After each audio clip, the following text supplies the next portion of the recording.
कार्तिक माहात्म्य 31 अध्याय। सुत उवाच विष्णुर महिमा अनेक कहन्ति सुत पौराणिक शुण सकल मुनि गणे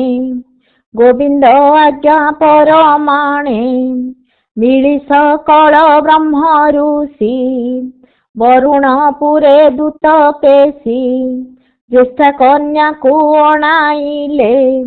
विभा मंडपे उभा कले अनेक लोक मिलित ही कन्या को देखुछन्ति रही स्वभावे अलक्ष्मिता नाम रूपता विपरीत कर्म पृथु शरीर वृद्धा जन विशाल हृदय कटी क्षीण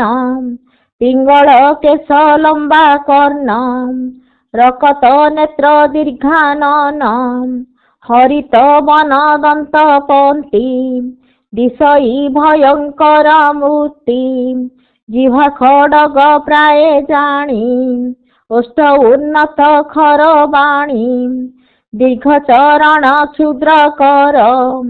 अंगे से वस्त्र अलंकार किछि न दिशे ताकु शोभा बकीर प्राय होई उभा काकर प्राय चक्र दृष्टि श्रीमंत रूप देखि कष्टि ताहाकु देखि सर्वलोके आश्चर्य मणुछन्ति थोके विष्णु आदेशे उदालक स्वभावे सुज्ञ सुविवेक कन्या द्विगुण न बाछिले अलक्ष्मी कुशे विभा कले विभा बढ़ाई मुनि गण ब्रह्मा सहिते नारायण जे जहा पुरे कले बीजे एथु अंतरे शुण दिउजे अलक्ष्मी को संगरे घेनी सेठारु उदालक मुनि निज आश्रमे जाई मिली युवती देले हुड़ाहुड़ी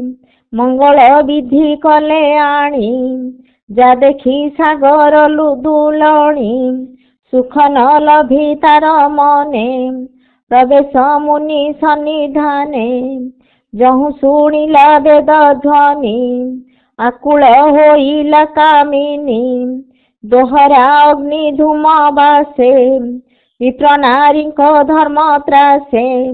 अलक्ष्मी देहे दुख लागे घरु बाहर हेला बेगे दांडरे उभा हेला आसी ता देखी उदाल करुसी निज घरणी आगे मिली वचन कहन्ति ओ गाली किंतु मोर गृह छाड़ी सकल लज्जा दूरे एड़ी दांडरे आसी हेलु उभा एमते न दिसिला शोभा आबर कांदु अछु कोहे किय बा नाही मोर गृहे देखिया कुणा मोर देह केकी बोइला मोते कह एमंत पति मुखु शुणी अलक्ष्मी कहु अछि बाणी हे महाऋषि तुम्भे शुण मोठारे अछि जेते गुण ताहा कहिबी तुम्भ आगे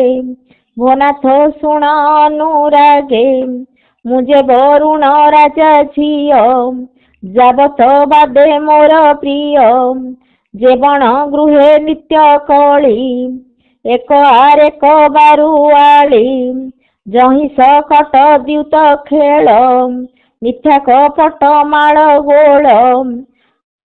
परदा रात्रि तीरे रसी एक आर एक परिहासी जीव को करु थाई हिंसा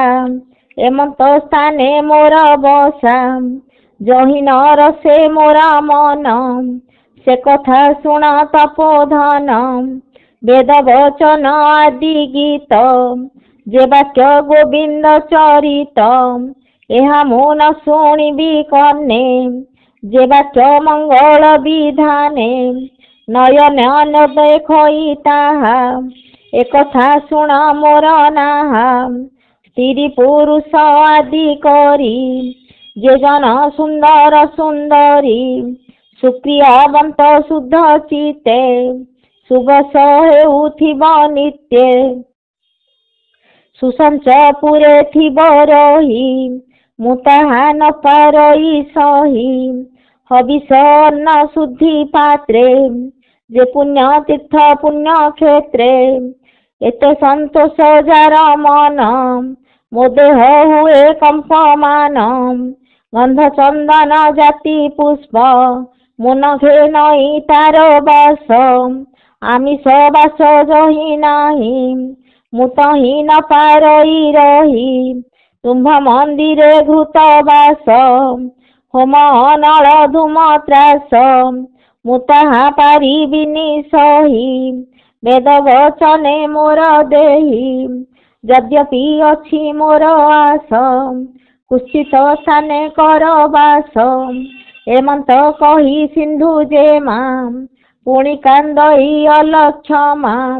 ଏ ବାକ୍ୟ ଶୁଣି ମହାରୁଷି ଚିନ୍ତା ସାଗରେ ଗଲେ ଭାସି ହୃଦୟରେ ବିଚାରନ୍ତି ରହି କାହାର ଭଲ ଗତି ନାହିଁ ଯଶ ଆୟୁଷ ସୁରବିତ କ୍ଷଣକେ କରିପାରେ ହତ ଏ ନାରୀ ଥିବ ଯାର ଘରେ ତାର ପ୍ରମାଦ ନାହିଁ ପୁରେ ଏକୁଳ କଳଙ୍କିନୀ ସଲ ବେଳ ମୁଁ ଉପେଖିଲେ ଭଲ ପୁରାଣେ କହିଛନ୍ତି ମୁନି କଳହା ସ୍ତ୍ରୀ ଦୁର୍ବାଦିନୀ ସ୍ୱାମୀ କି ନିନ୍ଦି ବାନ୍ଧି ପାରେ ତାହାକୁ ନ ରଖିବ ଘରେ ଯେବେ ଉପ୍ରୋଧ ଭାବେ ରଖି ପଶ୍ଚାତେ ହୁଏ ବଡ଼ ଦୁଃଖୀ ସକଳ ଧର୍ମ ନାଶ ଯାଇ ଅନ୍ତେ ନରକ ଗତି ପାଇ একথা জানই মু ভলে কি প্রয়োজন এথু থিলে সদনে রখি ন যোগাই নির্জনে নির্বাসিবা নেই এমন্ত পাঞ্চি মহামুনি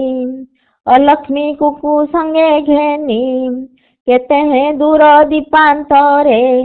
জনগম্য বন ঘোরে অস্বস্থ বৃক্ষ মূলে যাই ସେ ପତି ପତ୍ନୀ ଉଭା ହୋଇ ସେଦିନ ଶନିଶ୍ଚର ବାର ଧର୍ମ ସୁମରି ମୁନି ବର ତୋର ଶରଧା ଯହିଁ ଅବା ସେ କଥା ନିଶ୍ଚୟ କରିବା ଏବେ ତୁ ଏହିଠାରେ ରହ ମନରେ ସଂଶୟ ନ ପାଅ ଭକ୍ଷ୍ୟ ପଦାର୍ଥ ତୋ ନିମନ୍ତେ ଘେନି ମୁଁ ଆସଇ ତୁରିତେ ସ୍ୱାମୀ ବଚନେ ସିନ୍ଧୁ ସୂତା ମନରୁ ଦୂର କର ଚିନ୍ତା